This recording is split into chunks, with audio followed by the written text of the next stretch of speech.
ईमानदारी सर्वतोमुखी प्रगति की सुनिश्चित नीति।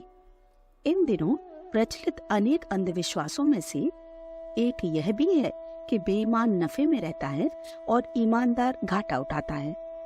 यह मान्यता इसलिए पनपी है कि तत्काल के लाभ को ही लाभ माना जाता है और जिसका परिणाम विलंब से मिले उसे नकार दिया जाता है।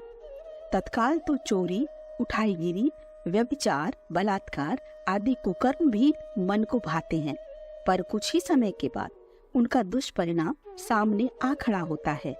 अनीति छिपाए नहीं छिपती। हींग को कई पोटलियों के भीतर बांध कर रखा जाए पर उसकी गंध प्रकट हुए बिना रहती नहीं। पारा खा लेने पर वह शरीर के अवयवों को फोड़कर कुछ ही समय में फोड़े चकत्तों के रूप में बाहर निकलता है।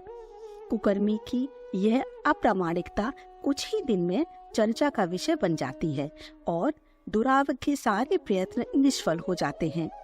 निंदा की चर्चा में ऐसे भी लोग रस लेते हैं, फिर उसके साथ कुछ तथ्य भी जुड़े हुए हों तो आदत के अनुसार लोग उन्हें बढ़ा चढ़ाकर कहेंगे ही। कानाफूसी प्रकट विज्ञापन की तुलना में अधिक सशक्त होती है और फैलती भी अपेक्षाकृत जल्दी है। रहस्यों को सर्वसाधारण के लिए पचा सकना कठिन है। ऐसी बातें जो छिपाई जाती हैं, एक के विदित होते ही कानों कान दूसरे से तीसरे चौथे तक उड़ती हैं और यह समझना कि हमारे किए गए दुष्कृत्य हम ही को विदित रहेंगे, अन्य किसी पर प्रकट न होंगे, सर्वथा गलत सिद्ध होता है।